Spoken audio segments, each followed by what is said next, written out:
আসসালামু আলাইকুম, বিসমিল্লাহির রহমানির রহিম। সবাইকে স্বাগতম আমার চ্যানেলে। শুভ সকাল। রান্নাঘরে চলে আসলাম, পরোটা শেপ বানিয়ে নিতেছি। লাচ্ছি পরোটা শেপ বানানো হচ্ছে। সাইদুল বাবা বলতেছে অনেকদিন হবে লাচ্ছি পরোটা খাচ্ছে না, বলতেছে আজকে বানিয়েও। তারপরে তিনটা না অবশ্য 4টা পরোটা বানিয়েছিলাম। আর এদিকে সব কিছু গোছানো হয়েছে। তারপরে সাইদুল বাবা চলে আসলো। আমার পরোটা শেপ বানানো হয়ে যাওয়ার পর সাইদুল বাবা গোসল টোসল করে চলে এসেছে। এখন তাকে দিয়ে পরোটাগুলি ভাজতেছি, আমি বেলে দিতেছি, সে মানে পরোটা ভাজতেছে। তারপরে পরোটা ভাজা হয়ে যাওয়ার পর টেবিলেও নিয়ে আসলাম। ডিম পোস্ট করেছে একটা, আর চিনি নিয়েছি। চিনি 2 প্লেটে কী জন্য জানো? জান্নাত বুড়ি আমাদের সাথে নাস্তা করবে। বললাম তুমি পরোটা কী দিয়ে খাবে? বলতেছে চিনি দিয়ে। না, প্রথম বলেছে শুধু, তারপর বলেছে চিনি দিয়ে। তারপরে এই যে আমরাও নাস্তা খেতে বসে পড়লাম। এই যে শুরু করে দিলাম বিসমিল্লাহ বলে। আলহামদুলিল্লাহ ভালোই লেগেছে। জান্নাত বুড়িও খেলো। প্রথম বলতেছে গরম, আর কাকু বলে না গরম না, তুমি খাও। তারপরে আমি ডিম পুষ দিয়ে খেলাম, আমি খেলাম, জান্নাত বুড়ি একটু ডিম পুষ দিয়ে খেলো। চিনিতে অবশ্য খেলো না, প্রথমে একটু শুধু খেয়েছিল, পরে আর ও চিনি খায়নি, ও একটু ডিম পুষ দিয়ে খেয়েছিল। অবশ্য অর্ধেক পরোটা খেয়েছে, ও পুরা পরোটা খেতে পারেনি।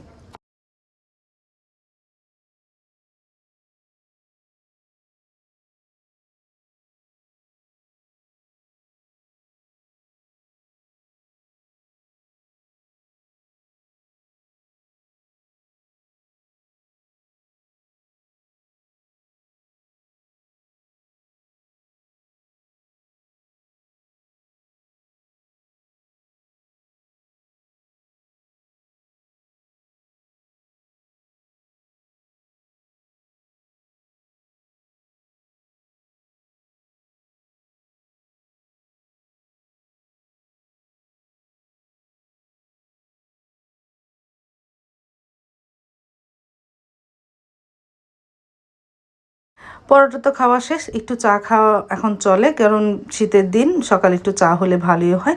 তারপরে সাইদুল বাবা, সারামণি মা খেয়ে নিতেছে। জান্নাত বুড়ি বলতেছে না আমি চা খাবো না, ও শুধু বিস্কিট খেয়েছিল। এই যে দেখো।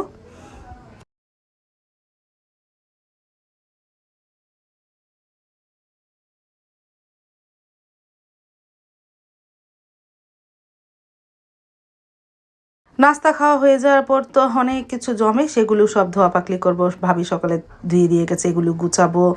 তারপরে 2টা ইলিশ মাছ ভিজিয়ে রেখেছি, আর পাশের বাসা থেকে চাল কুমড়োর পাতা নিয়ে এসেছি ভর্তার জন্য। ইলিশ মাছ অবশ্য মেয়েদের ভেজে দিব।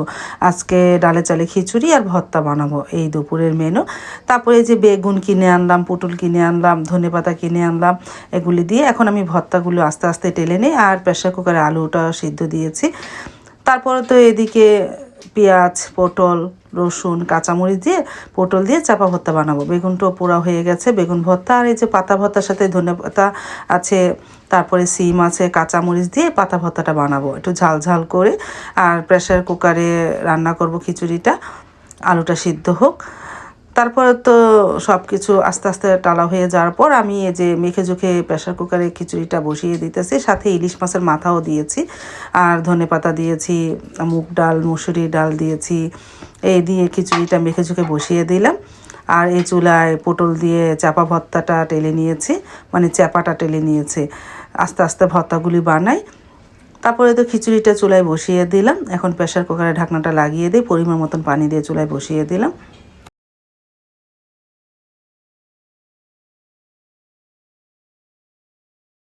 ব্লেন্ডারে ব্লেন্ড করে পাতা ভর্তা বানিয়েছি, বেগুন ভর্তা বানানো হয়ে গেছে। এখন চাপা শুটকি ভর্তাটা বানাই।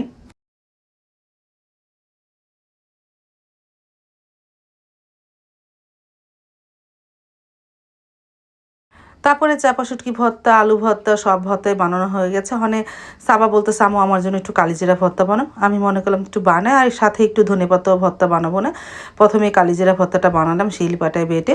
অল্প একটু কালিজিরা ভর্তা, এটা তো আর ব্লেন্ড করা যাবে না, শিলপাটায় বেটে বানালাম। আর একটু ধনেপাতা ভর্তা বানিয়েছিলাম।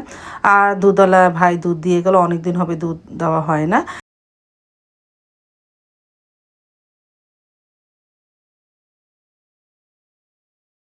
তারপরে তো প্রেসার কুকারে বসিয়ে দিয়েছিলাম, অন্তত 3টা সিস হওয়ার পর জালটা নিভিয়ে দিয়েছি। এখন একটা হালকাভাবে নাড়া দিতেছি। ধনেপাতা তো উপর দিকে উঠে গেছে, সাথে ইলিশ মাছের মাথা আছে। মাশাআল্লাহ, কালারটাও সুন্দর এসেছে।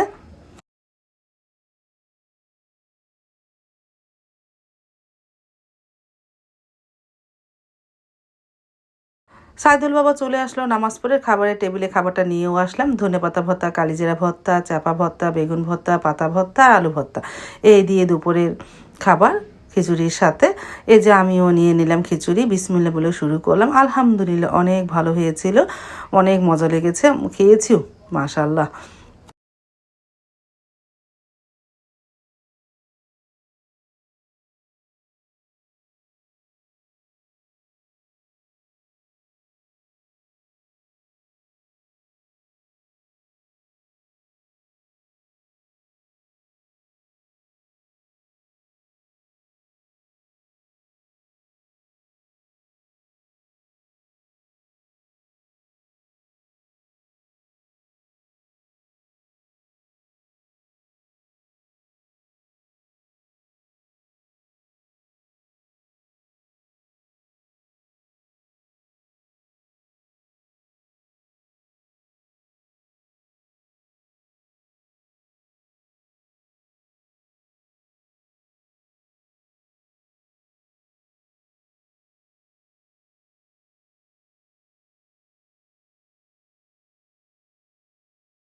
দুপুরে খাওয়া দাওয়া করে ঘর দুয়ার গুছিয়েছি, মানে কাপড় চোপড় ঘরে আনছি, এই করতে করতে প্রায় আসরের আয়োজন দিয়ে দেয়। নামাজ শেষ করে একটু বাহির হলাম, একটু পানি দে। আমি তো চালের পানি ডালের পানি রেখে দিই, তবে সেই পানি গাছের গোড়ায় দিলে গাছ অনেক তাড়াতাড়ি বলে বা ফলও হয় বা ফুলও ফুটে। ডালের পানি চালের পানি অনেক উপকার গাছের জন্য। তারপরে গাছে একটু পানি দে।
চলে আসলাম সন্ধ্যার পর রান্নাঘরে, একটু পায়েস রান্না করলাম। পায়েসটা রান্না করেছি মূলত আমার পেজে আপলোড দেওয়ার জন্য। ফেসবুক পেজে আমার একটা পেজ আছে, আমি খাবার বিক্রির জন্য এই পেজটা খুলেছি। তোমাদের যদি কেউ ভালো লাগে, খেতে ইচ্ছা করে, আমার কাছে এই পেজে নক করো ইনবক্সে, তাহলে আমি তোমাদের রান্না করে খাওয়াবো। আমি কয়েকটা খাবারের ভিডিও এর মধ্যে দিয়েছি, ছবি তুলে দিয়েছি। এই যে তানজিনা কিচেন নামে আমার একটা পেজ আছে, আমি সব রকমের খাবার এটার মধ্যে আপলোড দিই। মূলত সেই পেজের জন্য আমার আজকে খেজুরের গুড়ে পায়েসটা রান্না করা হলো। রান্না করে ভিডিও আপলোড দিব। তোমাদের যাদের ইচ্ছুক আমার হাতে পায়েস খাওয়ার জন্য, তারা অবশ্যই আমার এই পেজে নক করবা, তাহলেই তোমাদের রান্না করে আমি খাওয়াতে পারবো। তারপরে এক বক্সে হলো বেড়ে রাখলাম। আজ তাহলে এই পর্যন্ত। আল্লাহ হাফেজ।